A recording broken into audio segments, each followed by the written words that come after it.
Hey lovelies, welcome back to the channel. Today we are going to talk about 4 tips to maintain strong relationships while juggling our busy lives.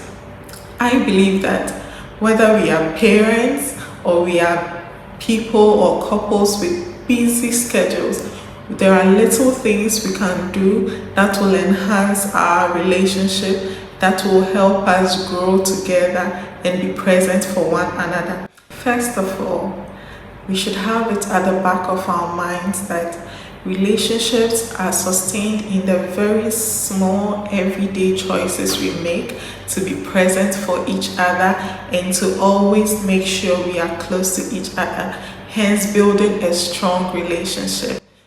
As we all know, life can be lifing sometimes, and we can go about our days without remembering to even check on our partners. And sometimes it feels probably the other person may feel, okay, what's happening? Why has he or she not checked on me? What's going on? Is she that busy? Didn't she make time to eat? At least she should have called to check on me. He should have called to check if I've eaten. Bro, sometimes you have a lot of things to do. Not that you deliberately say to yourself, okay, I'm not going to check on this person. No.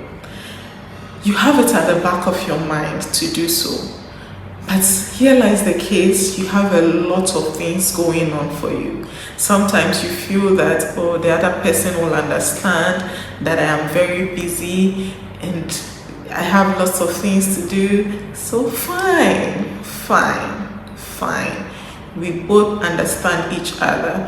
But I also believe that there are certain things, very little ways that we can be present for one another. We can be able to be close to each other with these tips, okay? So if you are interested, kindly stay tuned. The first tip I'm going to talk about is to prioritize connection.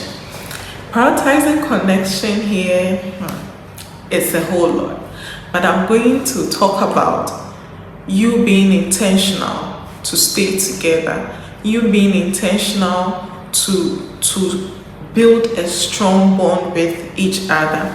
Okay, so for instance, you go about your day, you probably did not make time to check in. Oh, how is my man doing? How is my wife doing? And you get home, you meet the other person, and all you do is you are rushing to get things done. Oh my goodness, that was me. I had no idea what it meant to bond when you meet, like you come back from work and you guys meet. I was just focused on getting things done, getting dinner ready, like making sure everybody is okay. Then I'll relax before we get into family time. And trust me, my husband had to talk about it. He drew my attention to it and I was like, oh, really? I didn't know. I thought probably I just have to make sure your food is ready, everything is okay with you before we sit down to unwind. And he told me, no. When you come back from work, we have to sit, talk about how our day was, talk about what happened within the day. I was like, okay, I had no idea. And that is something I really had to learn. And after I did that, things have been going well. Because one tip under prioritizing connection, I'll say, is the first few minutes you get home, please spend time with your spouse. The moment you get home, forget about work for some few minutes, especially those of you who work for yourselves. I know you can work 24/7 without even knowing, because your work is with you, your work is on your phone. Every time you have to reply to emails, to messages, you are always on your phone and all that, you may forget that you are using quality time for all those things. So please, the first few minutes you get home, please spend time with your spouse. Whether you are a parent, whether you are a CEO, whatever it is, the first few minutes when you guys connect with each other, please spend time together. You can do something like a long warm hug, maybe probably a 2-minute hug. Just bury yourselves in each other, because this is the both of you against the world, and none of you is supposed to break down during this journey. You have to have that in mind. None of you has to break down during this journey. So the moment you guys connect after a long day's work, no matter who came first, no matter who came last, just bury yourselves. Bury yourselves in each other. Enjoy that, that welcoming hug.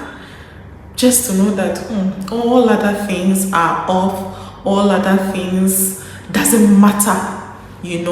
Just enjoy each other. You kiss each other, you hug, you sit, you discuss how your day was, how work was, talk about the challenges, talk about everything that went within the day. And as you are doing that, you can unwind into doing other things like making sure dinner is ready, making sure the kids are okay, making sure everyone is getting ready for bedtime.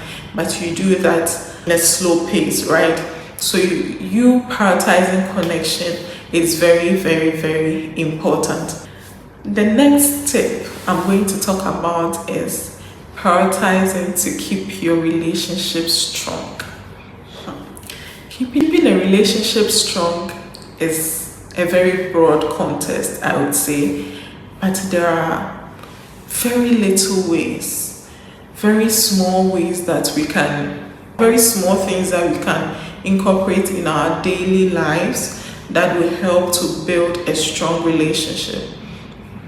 For example, you are very busy during the day, you go to work, probably you work for yourself, you have a lot of things going on, you forget to check on your spouse. You have to be intentional. You really have to be intentional. You may not be able to do it every day, but out of 100%, you have to try to do above 80%. Spend time with each other in very little ways, even when you are not present. Send a text. Check on the other person. How is it going? Have you been able to do this? Have you been able to do that? Check on each other. Have you eaten? Oh, you told me you go to this particular company. Were you able to go? You discuss. Even if you can't make a phone call, a text message you do. When the person sees it later on, the person can respond when you see it. It's basically knowing how your day is going without you being in constant communication within the day. So the third tip I'm going to talk about is scheduling time together. As we have been saying earlier on, we get so busy and there are certain responsibilities we don't even dare to go there. We know, especially with the other room, we get so tired, and with us women, when we get tired, we are not in the mood at all.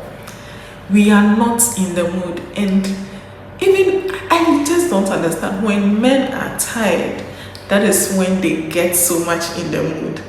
So why did God do this opposite thing? But here lies the case. As a wife, you don't have an excuse. You don't have an excuse.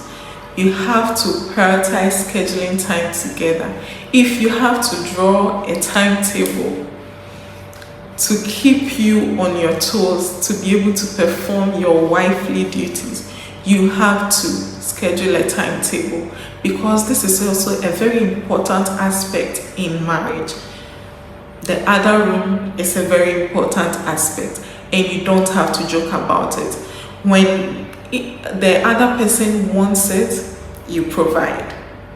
You provide, yes, you provide. Whether you are tired, whether you still have work to do, you provide. When you are done, you can continue. Trust me, I learned this the hard way. I had no idea this other room thing was very, very important. I had no idea, but I had to learn the hard way. And after learning and implementing, I realized there has been a lot of change. Fine, you cannot do it 100%, but we strive for the best. So at least try to do above 80%. Try it and come back to thank me later. This thing really changed my mind, my relationship, basically our everyday lives. Because when you're able to satisfy that need as a wife, I'll talk as a wife, if you're able to satisfy that need for your man, trust me, you get everything you need. Even when you do not ask, you get them to do what you want them to do, trust me. And this has really, really helped. It has helped our bonding time as well. So you prioritize scheduling time together. Schedule time together for devotions. Schedule time for picnics. Schedule time for just being home and doing nothing. Prioritize time together. I feel like if you don't spend time together, how would you get to know each other? And when you start defaulting from knowing each other, you start to drift apart. And this doesn't grow a relationship. This doesn't grow a godly marriage, because when you are together, you're able to do a lot of things. A lot of things like building your career, building your ministries, a whole lot, because you are able to know each other's mind, know where both of you are going in the next 1 month, in the next 5 years, whatever it is, because you guys are constantly in communication and constantly prioritizing each other. You are able to do and accomplish a lot of things. The time to have fun activities, no matter how busy we are, because first and foremost, it's just the two of you, against all odds. And when both of you are not constantly sowing intentionality, sowing good communication, sowing prioritizing connection, sowing scheduling time together, both of you start drifting apart, and it doesn't help. And it does. Fourth tip: sitting for 5, 10, 15 minutes to really listen to how your spouse's day was will do you a whole lot of good, because you don't miss out on how their day went, and you get to enjoy the person more. So let's not forget that relationships are sustained in the very small choices we make to be present for each other, to grow a strong relationship with one another. When you want your relationship to grow, when you want to enjoy each other, it is you sowing and being there every day, sowing small choices, sowing small activities that will help grow your relationship. Basically, these are the few tips I have to help you maintain a strong relationship with your spouse. If you enjoyed this video, don't forget to like, comment, please subscribe to the channel and share to your loved ones. Thank you for watching, and I'll see you in my next video. Bye.